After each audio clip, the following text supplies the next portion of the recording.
If life stripped you of comfort, relationships, certainty, and identity, and you're still standing, this message was never meant for everyone. Most men disappear at this stage. You didn't. There is a kind of damage that doesn't leave visible scars, no casts, no bandages, no public sympathy. It happens quietly behind closed doors when expectations collapse, when support evaporates, when the noise of the world fades and you are left alone with unanswered questions. This is the pressure that erases identities, fractures self-belief, and drives most men toward distraction, validation, or numbness just to escape the silence. But you didn't escape. You endured, and that distinction matters more than you realize. Most men are built for momentum. They function when life rewards effort, when progress is visible, when confidence is constantly reinforced from the outside. When that momentum dies, when recognition disappears and loss stacks on top of loss, they unravel. Their strength was conditional. Their confidence was borrowed. Yours wasn't. You took damage that would have erased most men because your core was never external. When everything familiar fell away, you didn't lose yourself. You were forced to meet yourself, stripped of roles, expectations, and illusions. That meeting was not gentle. It was isolating, disorienting, and humbling in ways few people ever understand. This phase doesn't announce itself. There is no warning label, no applause, no reassurance that you're on the right path. One day you simply realize you're carrying weight alone that you were never trained for, surrounded by people who can't see it and wouldn't understand it even if they tried. This is where most men collapse inward, where identities dissolve and purpose erodes. But something else happened to you. Instead of breaking, you adapted. Instead of collapsing, you recalibrated. Instead of becoming louder, you became quieter. Instead of chasing validation, you withdrew your energy, not out of weakness, but because something stronger was forming beneath the surface. This wasn't luck, and it wasn't random. This was pressure doing what pressure always does, revealing structure. Point 1, you were forced into internal strength. There is a version of strength that only appears when external reinforcement disappears completely, a kind of internal architecture that most men never discover, not because they lack potential, but because their lives never demand its construction. Their confidence is quietly supported by routines, social feedback, predictable progress, and the unspoken comfort that if things destabilize, something or someone will step in to absorb the impact. You were not afforded that buffer. When pressure arrived, it did not negotiate or wait for readiness. It stayed. Support thinned without explanation. Familiar structures dissolved one by one. The systems you unconsciously leaned on, validation, momentum, roles that once defined who you were, began to fail simultaneously. This is the point where most men fracture internally because their self-image was never load-bearing. It depended on conditions remaining favorable. When those conditions collapse, so does the identity built on top of them. You were pushed past that threshold. With nothing external left to anchor you, your attention was forced inward, toward the only structure capable of holding weight when everything else gives way. At first, this inward shift was destabilizing. Silence replaced constant noise. Stillness replaced movement. Doubt surfaced without distraction to suppress it. There was no applause to regulate your emotions, no reassurance to steady your decisions, and no narrative to lean on when fear appeared. But in that absence, something rare began to form. You learned how to remain upright without encouragement. You learned how to regulate your inner state without external soothing. You learned how to choose without being witnessed. This was not confidence borrowed from outcomes or identity. This was competence built under pressure. This was not motivation which rises and falls with emotion. This was the structure. Structural strength is quiet. It does not signal itself. It does not seek recognition. It simply holds. Once built, it does not collapse when circumstances shift, because it was forged in instability, not comfort. That is why you survived damage that would have erased most men. They were strong only when reinforced, only when supported by systems that protected their sense of self. You became strong because those systems were removed, and in their absence, you learned how to carry your own weight without relying on anything outside yourself. Point 2, you outgrew dependence. Dependence is not weakness, it is simply unexamined reliance, and most men never stop to notice how deeply their sense of orientation depends on external confirmation. They move through life unconsciously, borrowing stability from reactions, approval, responses, and social feedback, using other people as mirrors to reassure themselves that they exist, that they matter, and that they are aligned. They need feedback to feel real, a response to feel relevant, an interaction to feel anchored. And as long as these signals arrive on schedule, they function without questioning the structure beneath them.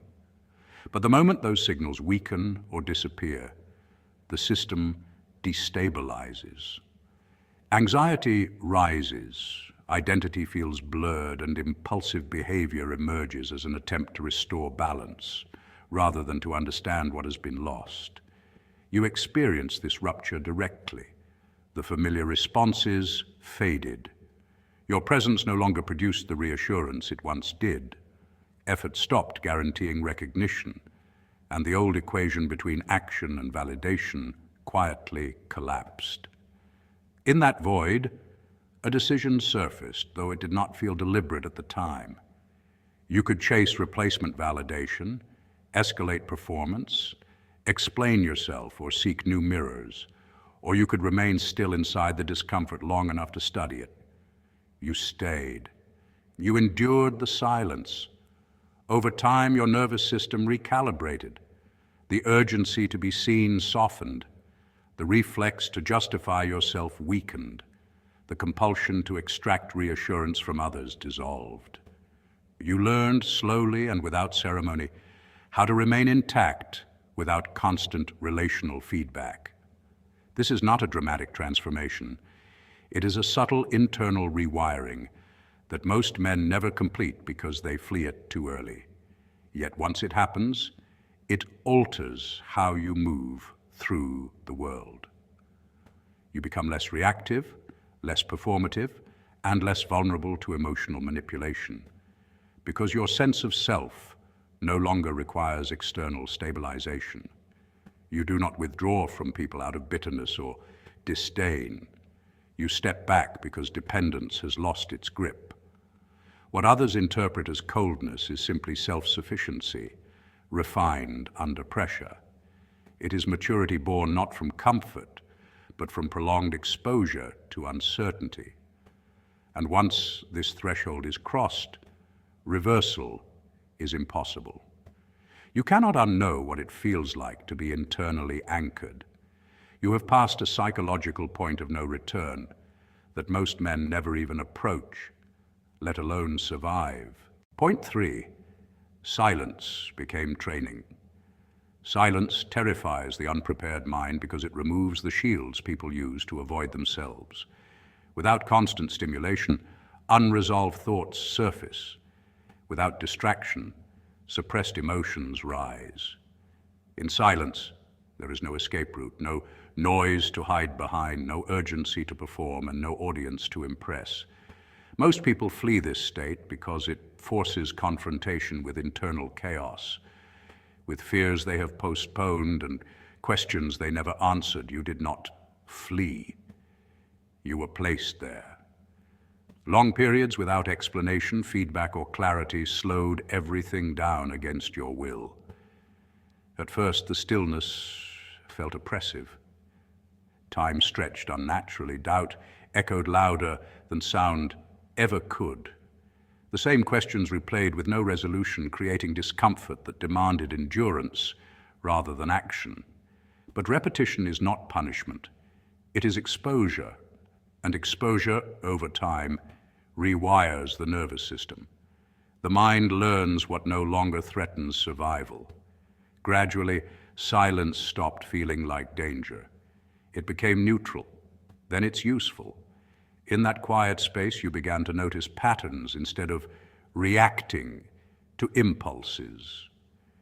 You saw how certain thoughts always led to the same emotional loops, how certain expectations quietly generated unnecessary suffering, and how impatience distorted perception. Observation replaced resistance.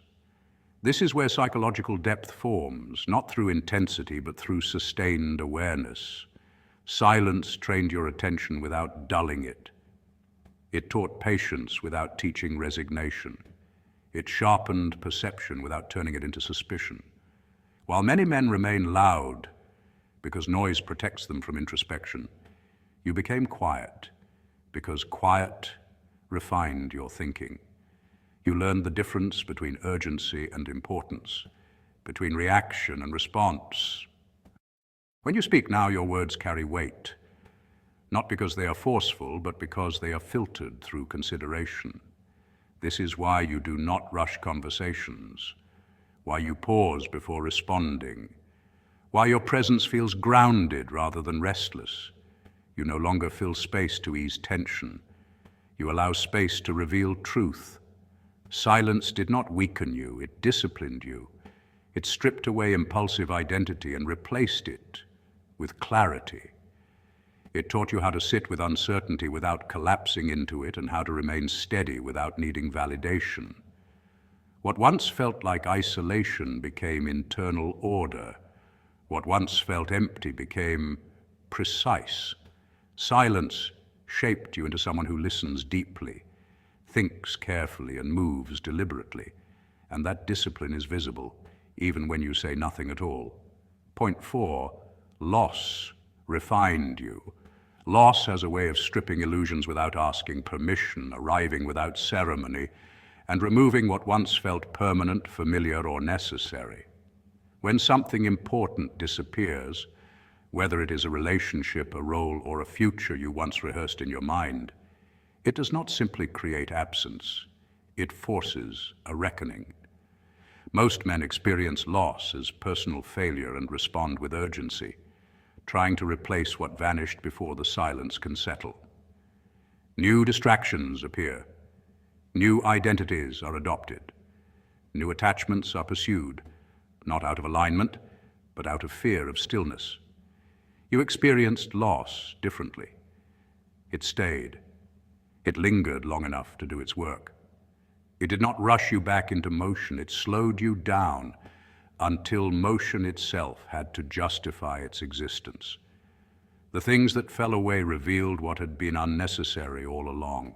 Ambitions that once burned with urgency lost their emotional charge and exposed how much of their drive came from comparison rather than purpose. Certain people no longer felt aligned, not because they were wrong, but because you were no longer operating from the same internal gravity. Certain versions of yourself, performative, reactive, externally motivated, no longer made sense once the noise cleared. This pruning process is painful because it removes not only what is false, but also what is familiar. And familiarity often disguises itself as identity. Yet refinement is not destruction, it is concentration. It is the reduction of excess so that what remains can hold weight. Over time, you noticed that what stayed felt quieter but heavier, less visible but more stable. You stopped needing to prove capacity because you had tested it under pressure. You stopped chasing intensity because you learned the cost of volatility. You began valuing coherence, alignment between thought, action, and energy, over external validation. Loss simplified you, and simplicity, when earned rather than adopted, is power. What you carry now is not excessive, but it is essential. Every commitment has mass. Every direction has intention. That is why you move differently. You are no longer weighed down by options that exist only to soothe insecurity. You are not distracted by paths that do not align with your internal structure. Loss taught you discernment, and discernment is a form of quiet intelligence. It filters before effort is required. It protects energy before discipline is tested. You do not rush anymore, not because you are hesitant, but because you are exact. You know what it costs to rebuild, and you no longer invest in what cannot hold weight. Point 5. Your nervous system adapted. What most people label as mental toughness is often nothing more than emotional suppression, dressed up as discipline, a surface-level rigidity that cracks under sustained pressure. But true resilience forms much deeper, at the level of the nervous system itself, where regulation replaces reaction and awareness replaces impulse. Real strength is the capacity to remain internally steady during prolonged uncertainty, delayed reward, and unresolved social ambiguity. And this is not something most people train for intentionally, yet you were trained there nonetheless. Extended exposure to stress without predictable relief forced your system to adapt or collapse. And in the beginning, it likely oscillated between hypervigilance and exhaustion, between holding everything together and feeling completely depleted. But over time, something quieter and more efficient emerged. Your nervous system learned where energy was being wasted, learned that not every signal required a response, learned that imagined threats drained more resources than real ones, and gradually your baseline stabilized. You stopped bracing for every shift in the environment, stopped reacting to every emotional fluctuation around you, and began operating from a place of internal economy rather than constant defense. This is why chaos no longer rattles you the way it rattles others, because you have already lived inside instability long enough to recognize its patterns, its rhythms, and its limits. Your calm is not denial, and it is not detachment. It is familiarity earned through repetition, exposure, and survival. You have witnessed internal storms more intense than what most situations present externally.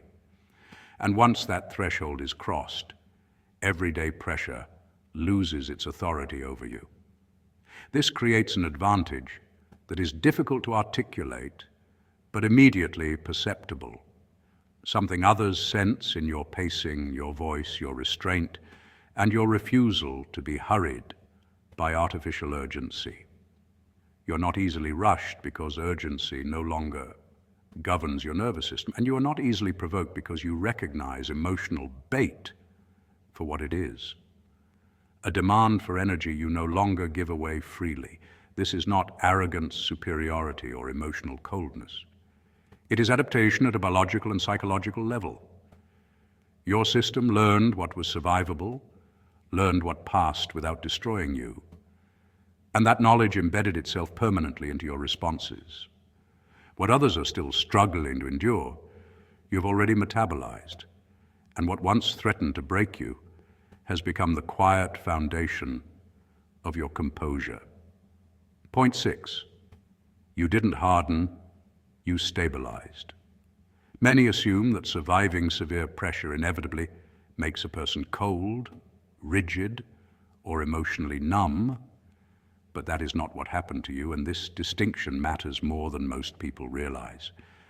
Hardening is a defensive reaction born from fear, while stabilization is an integrative process born from understanding.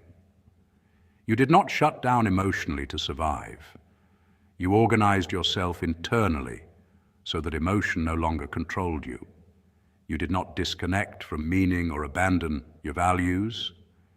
You refined them, stripping away what was performative, reactive, or unnecessary. Where others emerged from pressure angry, loud, or desperate to be seen, you emerged selective, intentional, and measured. You learned through experience that energy is finite and attention is sacred, and that not every situation, provocation, or person deserves access to your inner world. This is the final psychological shift that separates you from most men, the point where survival becomes mastery. You are no longer driven by impulse, wounded pride, or unresolved resentment. You are driven by internal alignment, by a quiet agreement between your thoughts, emotions, and actions. This makes you difficult to predict for those who rely on emotional leverage, manipulation, or chaos because you no longer respond in ways they expect. At the same time, it makes you deeply steady to those who recognize grounded presence, because your calm is not an act, it is a state. You do not speak loudly about what you endured because you no longer need your pain to be validated by an audience. You know what it cost you, and more importantly, you know what it built within you. That knowledge is self-contained and does not require external confirmation, praise, or sympathy to exist. You took damage that would have erased most men because that damage did not encounter emptiness inside you. It encountered structure, principles, and an internal framework capable of absorbing impact without collapsing. What remains now is not fragile, volatile, or easily shaken. It is quiet, balanced, and difficult to destabilize. And that is why, without effort, without performance, and without explanation, you continue to stand. If this resonated, you already know why. And if it didn't, it wasn't meant to.